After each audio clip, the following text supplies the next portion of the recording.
Hi everyone, welcome to my channel.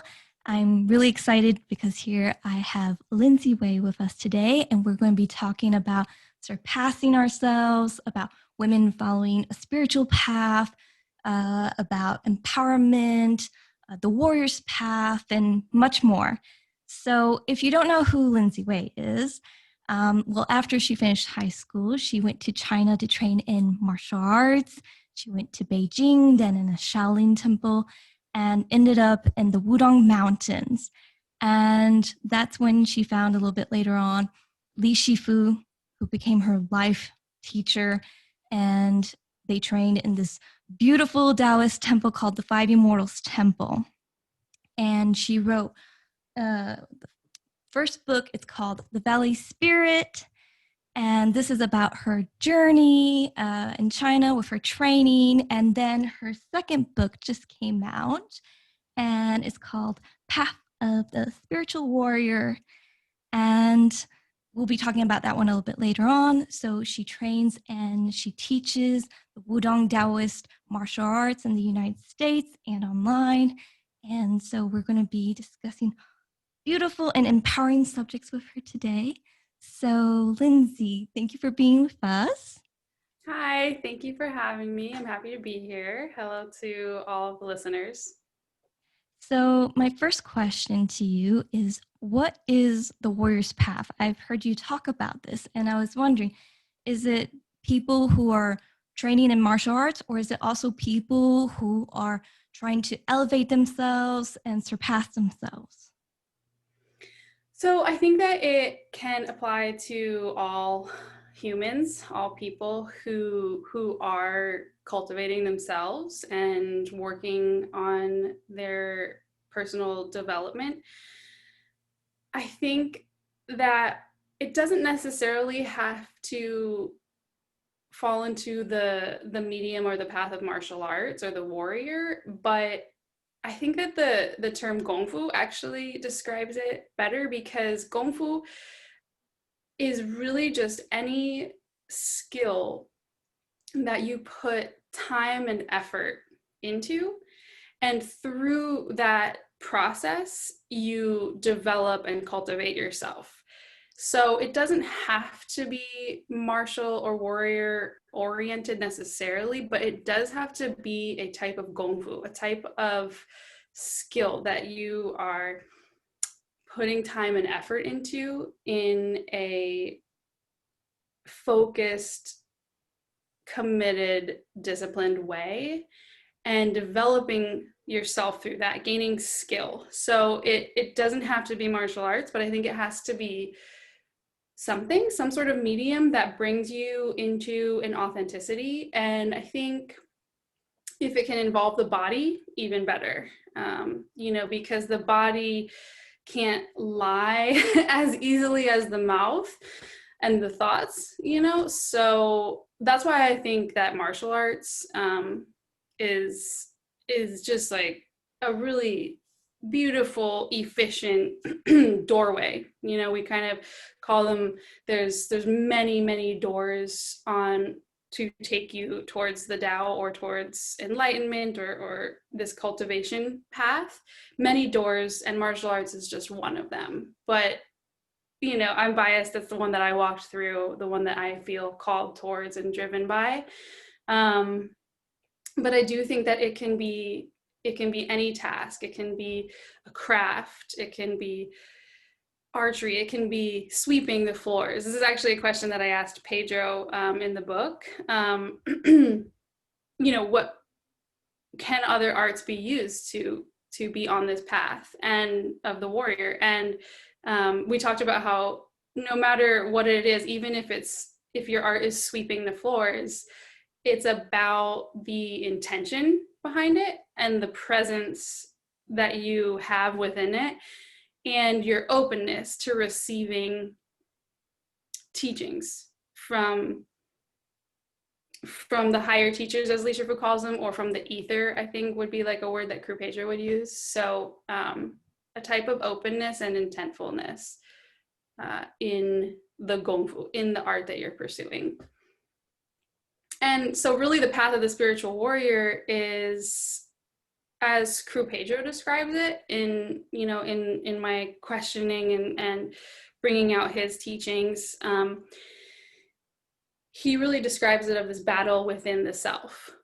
And it's between kind of your egoic mind, or the mind that considers itself like I, and the true self, which would be, the part of ourselves that can experience more. It can have positive impact. It's empowered. It's connected. And then this other kind of half of ourselves can be negative and hold us back and lead us away from our true self or our true path. Thank you for the answer. So if we choose this path, we want to, follow this path to empower ourselves. How can we do that? How can we empower ourselves? How can we strengthen ourselves, inside and out? Do you have any tips or practices that we can easily learn? Yeah. So empowerment of self, I think, has a lot of different facets to it. There's a lot of different areas that we could talk about of how to empower ourselves. I think that it goes back to that development of a skill a little bit, because I think that can be really fulfilling for a human to have purpose.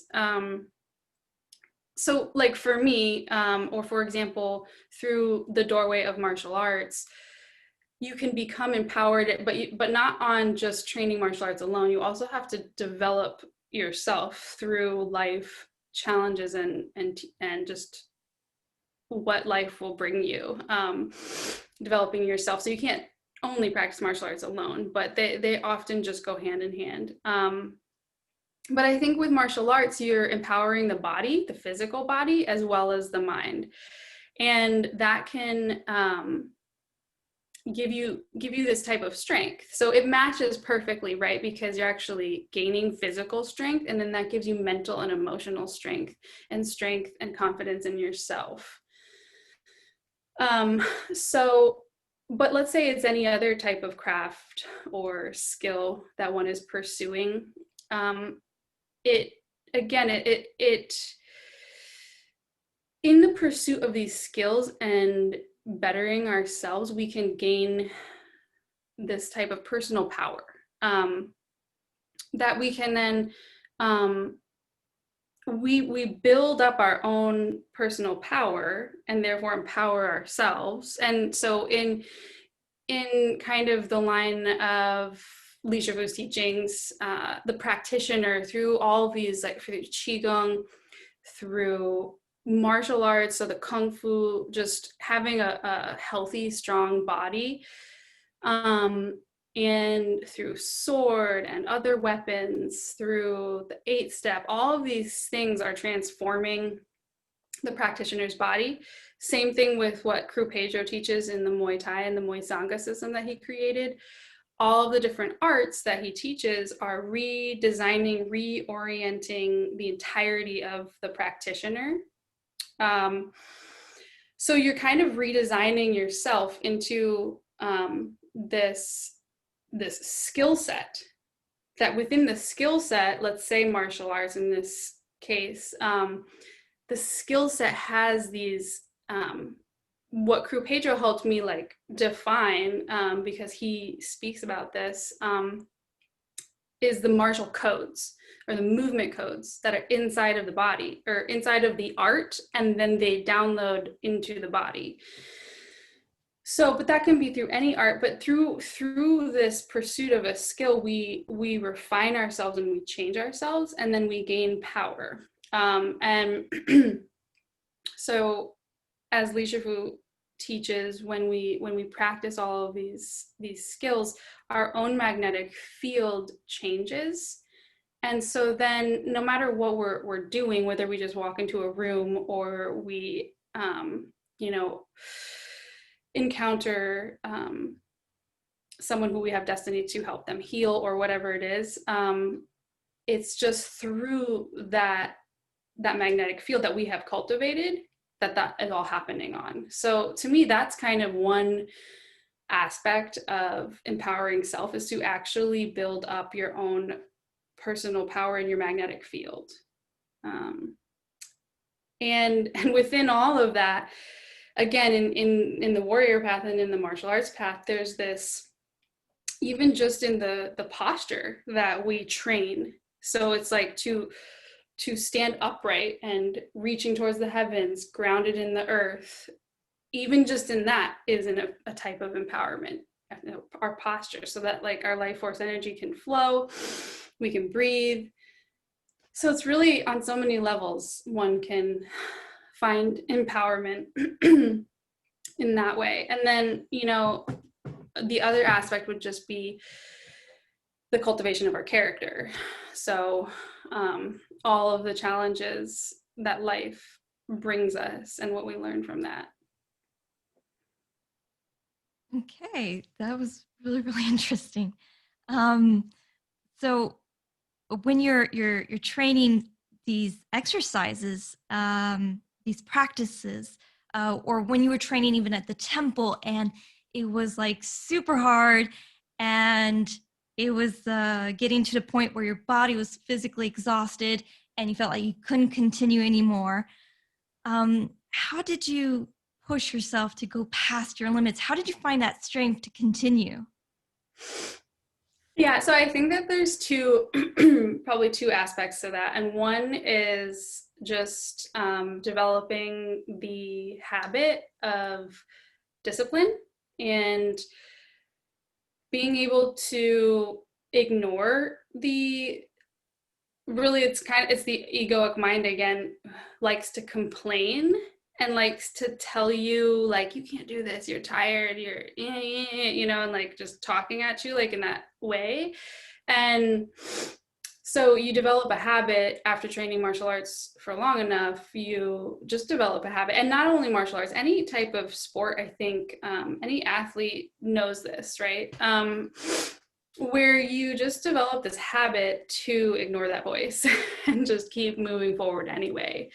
And then you get a positive feedback, because every time you do that, you achieve something. And after the training session or the workout or whatever it is in which you ignored that voice and pushed through it, you then have a positive feedback, because then you become stronger and you feel better. So then you develop a habit to just, I mean, it's quite simple. It's really just a choice of, you know, just, okay, like I'm physically exhausted, I feel like I can't move forward, but I choose to keep going. And then that becomes the habit that you always keep. You know, same thing with like,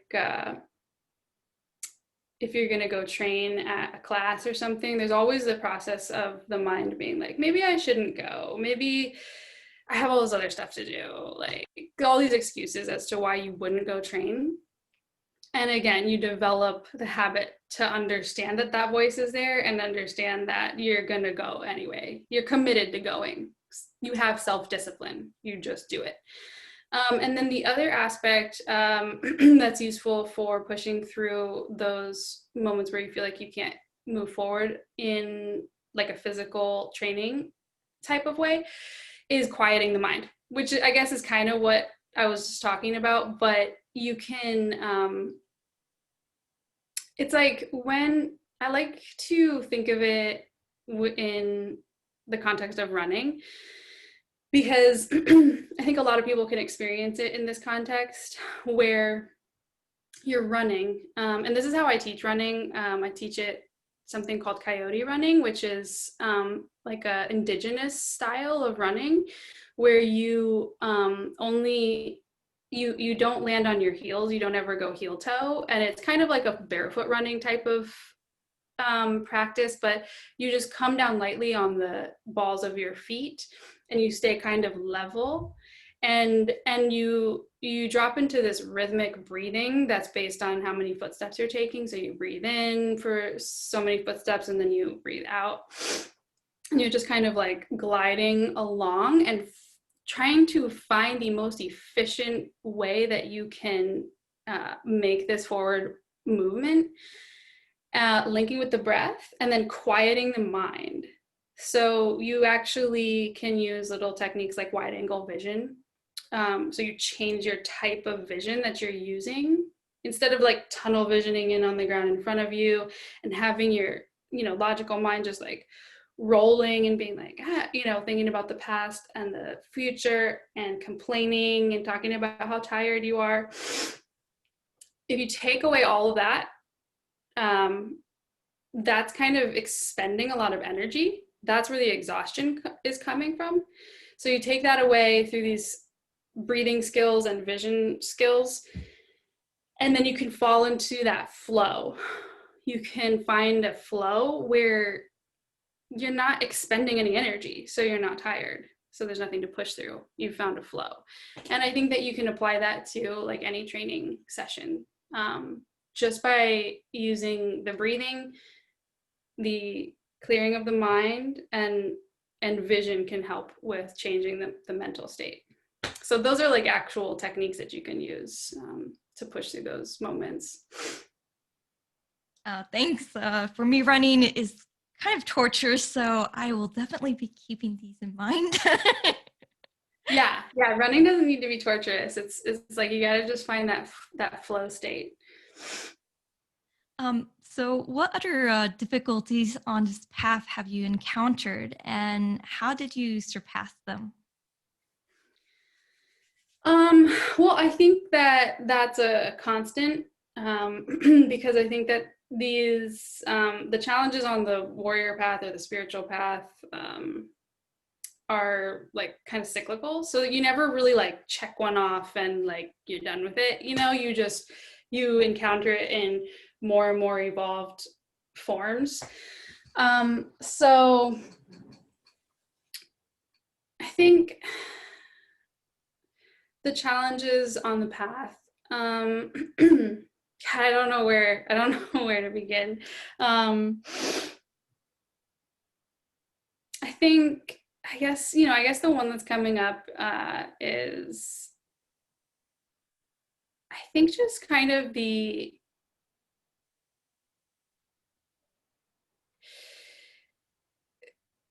think it's just about kind of coming of age and growing up.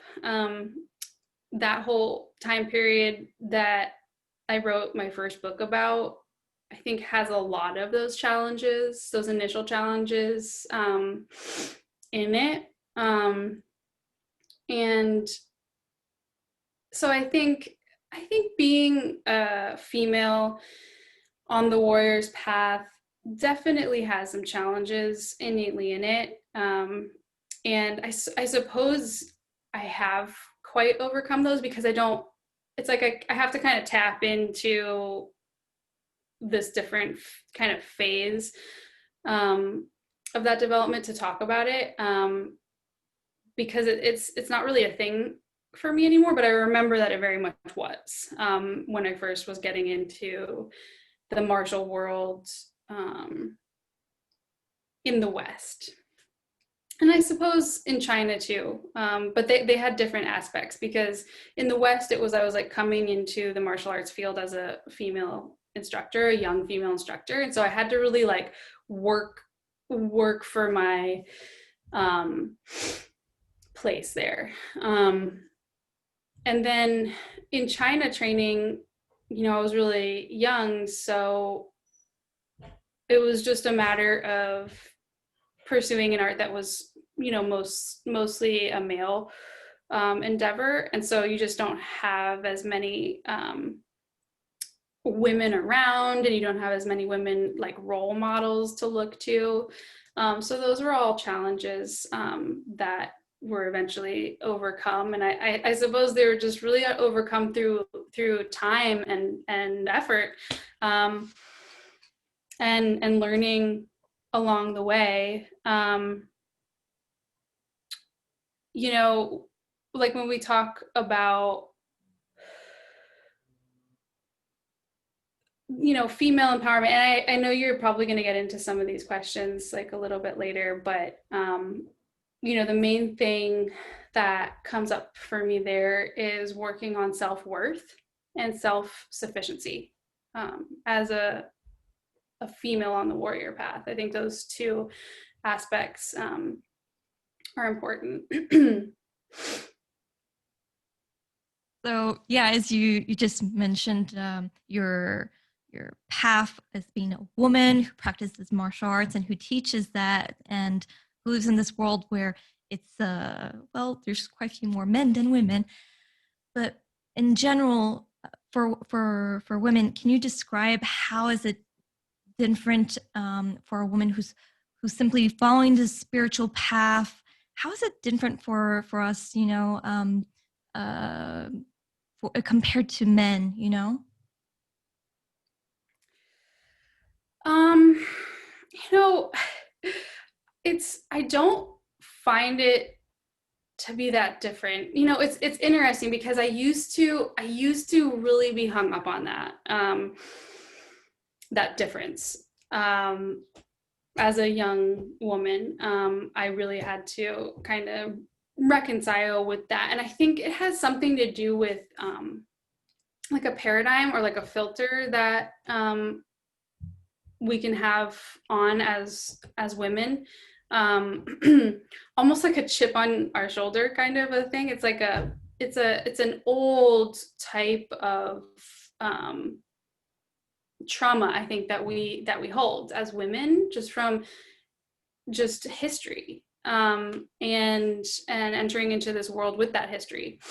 And so I think it's important to evolve away from that, almost like a healing, like a cleansing of that, feeling like there's this big difference and disparity, because I don't, once you take that filter off, you can kind of see it with new eyes, and I think more accurate, because yeah, really our wounds can greatly influence our perspective on the world. And so if we can heal those wounds and move forward, we're going to be able to see the world with different eyes. And so it's hard for me to say that there's some huge difference. I mean, there are technical differences that are going to come up just based on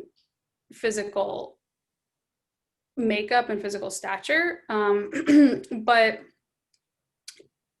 you know, and then there's differences just in general of like meditation. Women are more readily able to tap into stillness, and men have other challenges, and there's all of that. But I think what you might be kind of talking about is more in this kind of paradigm shift that I'm talking about, where, you know, as women entering into a male dominated field such as martial arts, we can, yeah, kind of bring those wounds and traumas into it. And that was definitely something that I had to completely transcend. And it's hard to describe how I eventually transcended that, but it's similar to one of the chapters that was in my original book, The Valley Spirit, where I actually go to Gong, which is a predominantly female-based Kundao, like almost like a nunnery, I guess, for lack of a better word. So a lot of female practitioners, and I had the opportunity to go and speak to one of Li Shifu's scripture teachers, and ask her the same question. I asked her the same question, and she just looked at me like, I don't know what you're talking about. It's the same. It's no different. Other than actually, you know, she ended up saying that the only difference is in those final stages of alchemy, the female body versus the male body. But and and I remember it was the first step for me of taking off that filter of that there's some huge difference, between the male and female journey. Um, and and it just kind of helped all of that float away and took the emphasis off of that almost wound, I guess. And slowly since then, I've been able to move into that kind of perspective or paradigm more. And so it reminds me too. So sometimes I'll have female students or women who've read my book kind of come to me and tell me stories about their struggles in their martial school. So they'll be in a martial school with a male teacher at the head of it, and they'll feel a lot of things. They'll feel like taken advantage of. They'll feel like that teacher is trying to like make it sexual, and the female practitioner is just trying to train, right? And or they'll feel a type of like repression that's like on them, or a constriction, and I think that is all of this old wound kind of surfacing, and that could be from this lifetime in a woman, or from previous lifetimes, or their ancestry, or even just the collective history of that, right?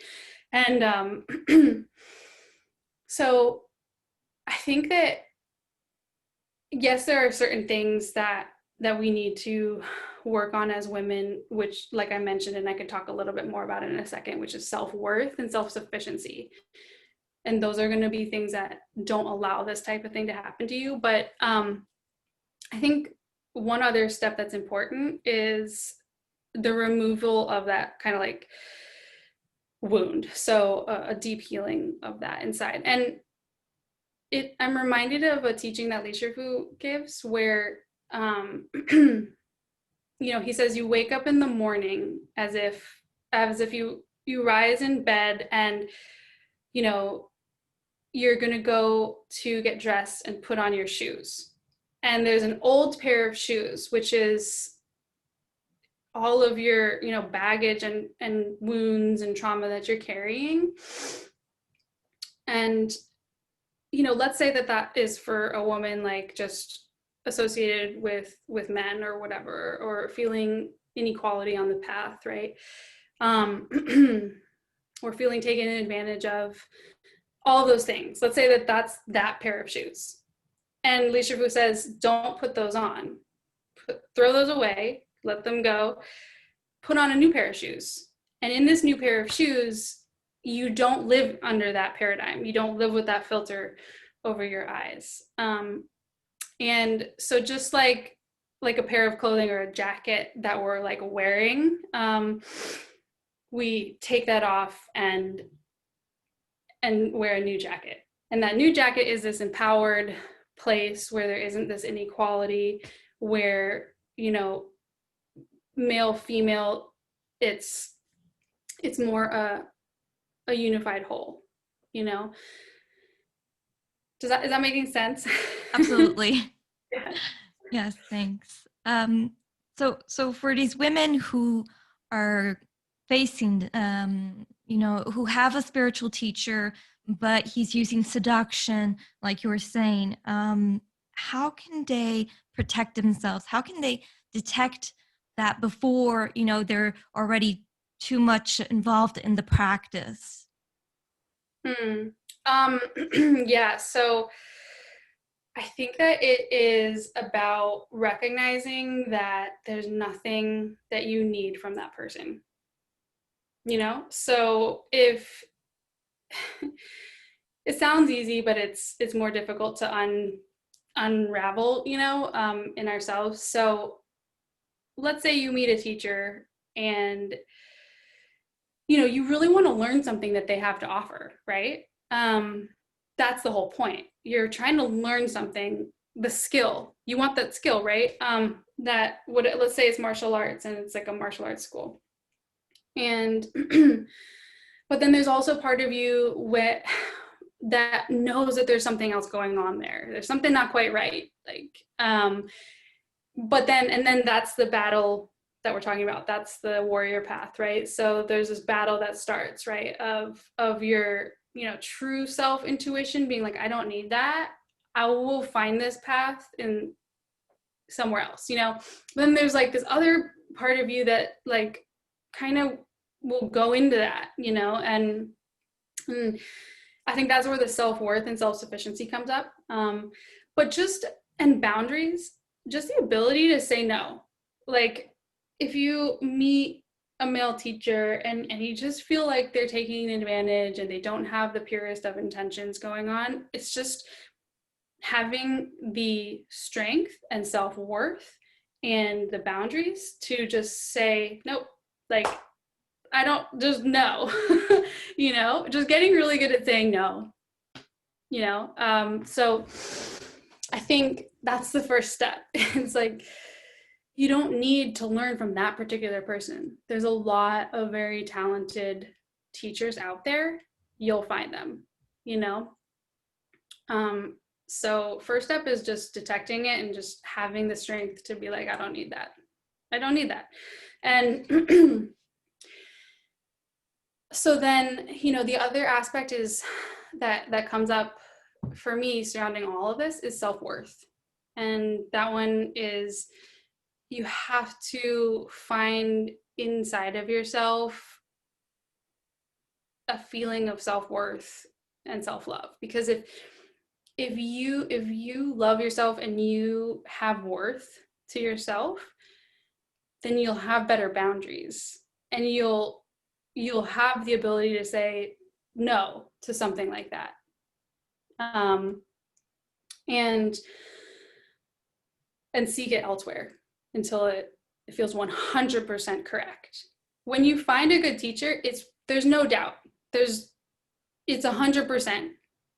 You know, and I think that if you've never found a real teacher, then you don't know that, and you think, oh, well, this is maybe what it feels like to find a real teacher. There's a little bit of good, there's a little bit of bad. And I really believe that when you really have a destiny to learn with somebody, it's a 100% clear. They're not going to be perfect, of course, but there's not like this question in the back of your head, like, am I doing the right thing? Like, you know, is this guy for real or what? You know, that won't be there. Everything will make sense. And if it doesn't feel like that, then just say no and look somewhere else. There's plenty of wugwans or whatever, you know, there's plenty of places to train and talented people. Actually, you made a really interesting point about, you know, not expecting your teacher to be perfect. I was just thinking about Li Shifu. I mean, he smoked and he did, you know, he had a few habits that when you think of a spiritual teacher, like, why are you doing that? That's not good for your health, you know. But he had so much to share and to teach that it didn't matter for me. But I know other people that it's really bothered because they have this image of having like the teacher that has to be perfect. And I think that a lot of people don't realize that they're still human, even though they have elevated themselves in their lives, you know, through training and stuff, but they're still human, so they're not perfect. And I think this is something that definitely need to make people understand, you know, that you don't like leave right off just because they have one or two bad habits. And Yishifu was saying that he did that to, I think, even stay more grounded and more human. He was saying, yeah. Yeah, I mean, all of the true masters that I have encountered in my life so far have been completely dynamic humans who are not this picture perfect whatever vision of a spiritual teacher. That's not for me, you know. You have to see past that type of a thing too, to the knowledge. Whether the knowledge is true and real should be very obvious. And then the dynamic aspect of the human themselves is part of their personal journey. And I'm just kind of reminded of another indigenous Native American type teaching, which is the coyote teacher. So the coyote is a trickster, and many masters use this technique of teaching because they jump outside of the norm. You can't put them in a box. And the perfect like spiritual guru is definitely a box that I think a true master really doesn't fit into. And I always think of the eight immortals too. Like the eight immortals are constantly making parody of the perfect, like, enlightened being, because these are enlightened beings. They're immortals. They're the eight immortals. But they do kind of all of these like heinous like things like in their legends and myth, right? Where they're challenging the norm. They're jumping outside of what is expected. And I do think that as a student on the path, and we're all students of the path in one context or another, we really do have to learn to not put our expectations onto the teacher and then have our expectations not met and then blame the teacher. All of that has nothing to do with the teacher. The teacher is just being themselves. And we are projecting that whole storyline of expectation and then letting ourselves down. You know what I mean? You can't blame the teacher for that. That's on us. So that's part of the self-sufficiency, is taking responsibility for yourself and your own thoughts and expectations. And that will be another like blinder that you can take off and then see people clearly, rather than seeing what you are expecting or projecting. Okay. And so you were talking about some Native American spirituality here, and you've also mentioned, like in your book, that you studied this and primitive skills, and uh, these practices have apparently really influenced your life. And I was just wondering, how did you get interested in these in the first place, and what way did they change you? Yeah, so I feel like that aspect of my path has been completely fundamental to who I am. How did I find it was really similar. It was all around the same time that I decided to go to China. I heard of Tom Brown Jr. and the Tracker School in New Jersey through, I think it was like a book. Somebody had a book. And something about it was just really sparked my interest. And I was like, I have to go there. And so I went to my first class, and it was a very similar feeling of coming home, kind of like how I felt when I first discovered the Wudang Mountains. And it was just like an instant knowing that this is like my family. So ever since then, I've just been in pursuit of learning primitive skills, and I think that it's through that lineage, which is an Apache lineage that Tom Brown Jr. learned from an elder named Stalking Wolf, who he calls grandfather, who had a lineage of Apache scouts that he had learned from. And it's really the teachings that I've encountered through that school that are how I feel like I can connect to life and feel fulfilled, on a daily basis. That's a really important part for me, which is like the earth skills. So things that are earth-based, connecting us to nature and to the environment that sustains us. So yeah, that it's been really important, kind of like a dual flame, because I would like go to China and be learning all of that, and then be learning the primitive skills. And it's been a life work to try to like combine those inside of myself, and make them one. And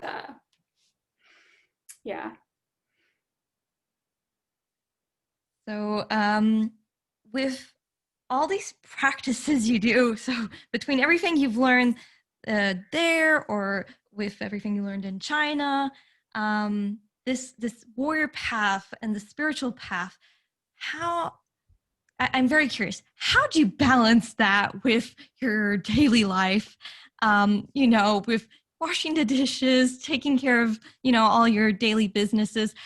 This is something I'm really curious about because I have hardest time trying to balance it all out. Mm-hmm. Yeah. So again, that's a kind of life work that it took to get to this place. But I'd say the main thing that I did was become a teacher.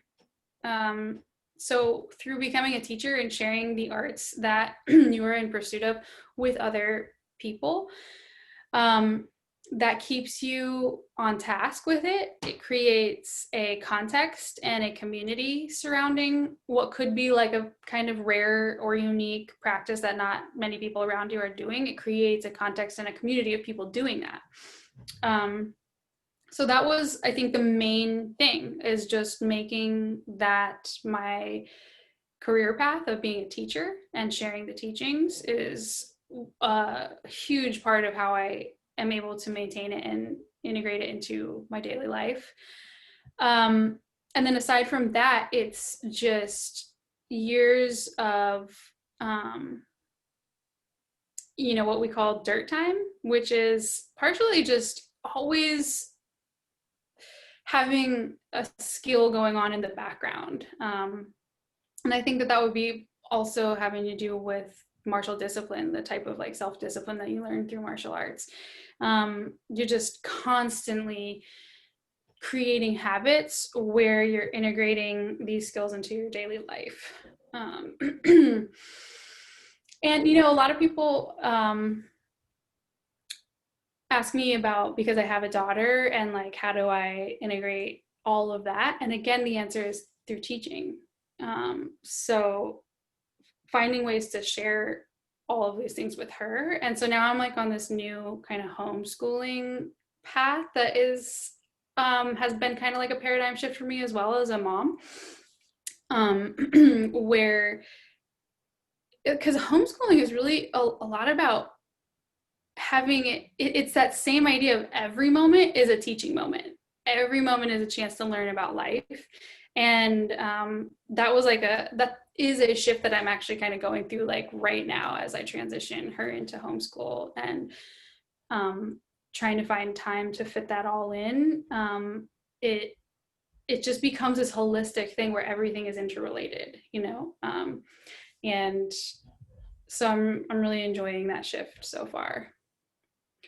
Yeah, and I think the first step is really just, it's like, it's instead of thinking like, well, how am I going to fit this all together, like in this divided kind of a way, you take off that like filter of seeing it that way, and you see it in a new way where everything is integrated and combined, and you build habits of doing that every day, integrating the things that you want to pursue and work on and become better at.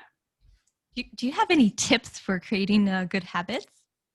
Um, so it might sound really obvious, but writing them down, like making a list of what you want to achieve, make it reasonable and manageable and realistic, and then do it. Writing things out can be really powerful because we constantly have these like things streaming through our head, and they might be kind of blurry and unclear. And if you write it down, like, this is what I want to achieve, and this is how often I want to achieve it, and then do it. Thank Yeah. you. I have a question that's kind of different, but So when we're on a spiritual path and we're worrying, trying to take care of our health, one thing that comes up a lot naturally is how we eat. And it's true that when you spend time in temples, you're going to be eating vegetarian most of the time. But what are your thoughts about people who follow a non-vegetarian diet and who are on that spiritual path? Mm-hmm.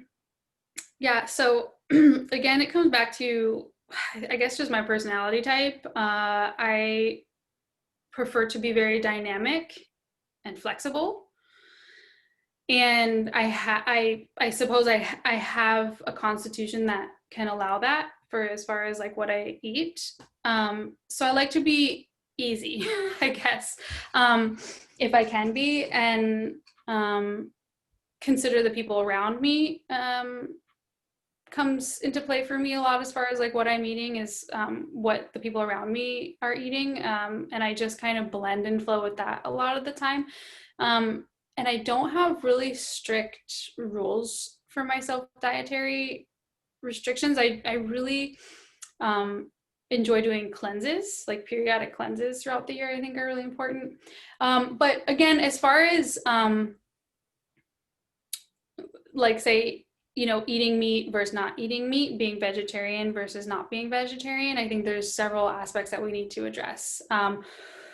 One is everyone has a different constitution, so they're going to need different amounts of animal protein. The other is our thoughts, how we think about what we eat. And I do really believe more in the saying of you are what you think versus you are what you eat. I think it's a balance. So I think balance is key here to discuss. So it doesn't have to be so black and white, like vegetarian, not vegetarian. And I think that no matter what you choose to do, it's important to feel empowered in that choice and not feel guilty. So it's the guilt that is the worst thing to swallow as far as food. You know what I mean? So we don't want to be eating that poison, and rather we need to take responsibility for our choices. And so maybe we can do that through understanding it from a new perspective. But I think alternatively too, when you're vegetarian, there's some pitfalls too, depending on why, why you're doing it. There's some pitfalls that could be there as far as judgment of others, or feeling, just certain things come up when you have a very clean diet where you're like, everyone else should like have a clean diet too. So you have to manage all of those things that come up around dietary restrictions, using that rule of you are what you think. So, and we eat more than just the physical food, we kind of eat our thoughts basically. And so that's part of all of it. But what Leisure Food teaches, the main point of not eating meat is to not kill, right? And then the other whole point is the way that meat affects our magnetic field. So meat is has energetics in it, that a practitioner of stillness, so someone who is really in this phase or part of the journey where they are developing stillness, so jingzo or meditation, seated meditation, they're trying to transform their body in that way, then yes, that for that you need an alkaline diet and system. And so meat most likely is not going to be a part of that. Garlic, spices, you know what I mean? There's other things too, onions, like that are all part of the restrictions for that particular goal. But if you are living an everyday life and you are very physically active and you want to engage in the world in that way, then I think eating meat is totally natural. It depends on your goal and what you are trying to achieve and matching that correctly with your diet. And so it comes back again to some of the indigenous practices that I can't take away out of my like life pursuits, and part of living in tune with nature to me actually is the balance of the predatory animals eating other animals, and that cycle of life is very natural. And we are part of that as humans. And so for me, I find value in being part of that in nature. Some people are going to find value in not being part of that, and being vegetarian or being like the animals that are herbivores. So it just depends on your goals and pursuits, I suppose. And it's all okay. It's not one is better than the other. And it's also about balance. Thank you so much for this answer, because I know it's struggle for many of us to, when we're trying to balance everything out and see, especially when we're told, that it's bad and trying to put guilt or things like that. Yeah. Yeah, because those like his kind of historic,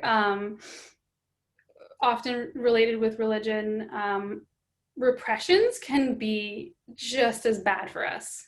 So I think it's really about really making a choice for yourself, asking yourself, what do you want to do, and not factoring in what you should do or what other people think, and then just really owning that and feeling good about it.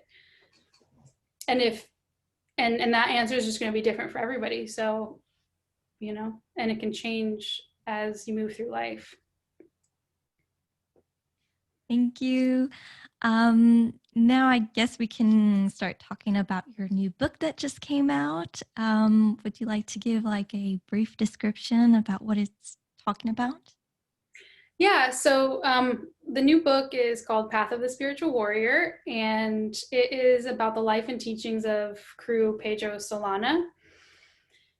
So Crew Pedro has a long history of being a professional fighter in Thailand and the United States.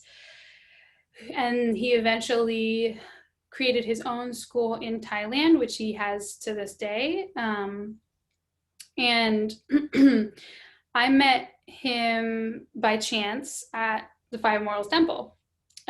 So he was on this quest, which he was following the path of the sun, going to different countries, seeking the spiritual teachings in Asia.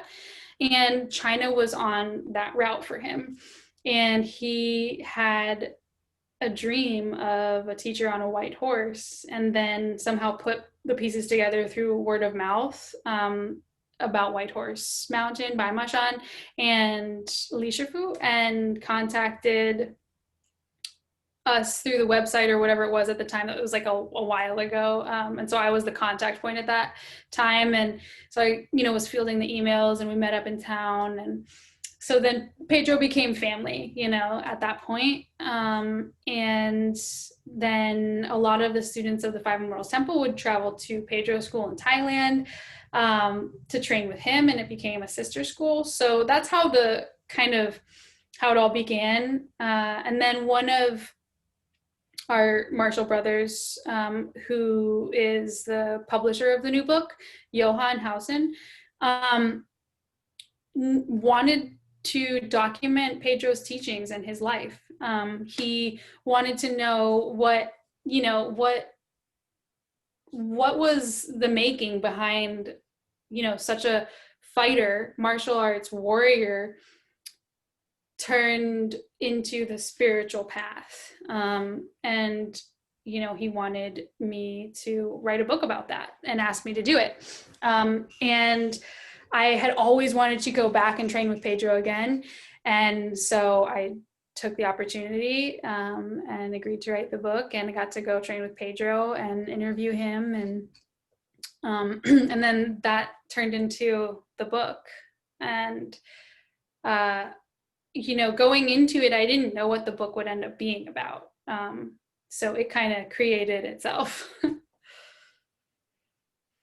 So you kind of already answered a little bit of what I was wanting to ask you. There is one passage that I found particularly interesting, and it's when you talk about this meditation that you went through in the jungle. And I was hoping that you could talk a little bit about that. And I remember you were saying that it impacted your following meditations, and I was curious if it was still the case as well. Yeah. So yeah, it is still the case. So that meditation that happened in the jungle was at the base of a banyan tree on the peak of this like small hill that was part of the mountain, where Crew Pedro had received a vision of some sort. He never explained it to me fully, that this could potentially be a location where he would build a temple to Agastya, which is a deity from ancient India. And so he took all of the students who were at his school at that time to this location, and we went into seated meditation there. And yeah, I had this really unexpected experience where I came into contact with Agastya, and I think that this is still revealing different pieces of knowledge to me that I can't really put into words necessarily. But yes, when I go back into seated meditation, it's there. And it's still, that process is still happening. Of something that particular frequency of lineage affected inside of me. So you discovered these new like deities while you were there, and new spirituality. And how does that mix with what you've been practicing so far? I think that once you get to a certain point in your spiritual evolution, it doesn't matter, which kind of culture or teacher or whatever it's from. It's like you're simply meeting entities along your path that is part of your destiny to meet. Is somehow part of you. When I went to Thailand, actually, I kept having these feelings, like these kind of like spine chilling feelings, like that I had been there before, which was unexpected because I'd never necessarily felt super drawn to Thailand. Pedro's really just my only contact there, or reason to go there. But I just kept feeling, these spine chilling moments that were actually related to the Buddha, Shakyamuni, and his path through Thailand, and different temples that I would visit while I was in Thailand. And so I think similarly, meeting this, deity Agastya and Morga in Thailand through Pedro, again, just felt like destiny. It felt like picking up another piece on the path that I hadn't picked up yet. And again, very similar to like just getting downloads or transmissions from different sources. And so just kind of like picked that one up or received that one through Crew Pedro and his school and the experience in Thailand. And to me, there's no conflict or anything like that. It's all one. It's all more information on the same path. Okay, thank you so much for all of this. One last question. Now that your book has came out, what are your new projects? My new projects are just to keep going with the online classes right now. And I have some new collaborations with some of my martial brothers and sisters that I have in the works that I'm excited about. And I have for a long time been looking for a piece of land to kind of really build something up on, which would be a teaching platform or a temple for students to come and learn, which is just a continuation of everything that I was doing before the pandemic hit. Running these small apprenticeship programs in remote locations where people are removed from their daily lives of society and taken into the purity of the wilderness to cultivate themselves, to grind themselves and challenge themselves and learn all these different arts and skills of martial arts or primitive skills. So really just moving forward with that vision on a piece of land somewhere, hopefully. And for now, doing the online thing because I think that is what kind of fits the context right now, but not losing sight of that other goal because I think it's going to become very important for people to learn all of these skills moving forward, and there will be the right time when that will resurface and happen. Well, thank you for answering all these questions. It was really absolutely great. I mean, you had wonderful answers that I think will help so many people. Um, and for those of you who want more information about Lindsey Wei and her online courses, which I totally advise you to try them because I've tried a couple and they're really great. If you're watching this video on YouTube, I will be putting all of her information in the description box. And for those who are listening on the podcast, maybe Lindsey, you want to share your information so people can find you? Yeah, so my current website is wudangwhitehorseonline.com. And my previous website was wudangwhitehorse.com. So you can kind of go to that old website just to see what those apprenticeship programs look like for when I run one again. But right now it's all the online classes at wudangwhitehorseonline.com. And you can find everything you need to know about the schedule and upcoming events there. And you can find me on social media under my name, Lindsey Wei, either on Instagram or Facebook. Okay, great. Thank you, everyone, for listening and watching this. And I hope you have a beautiful day. Thanks for having me, Brittany. Thanks.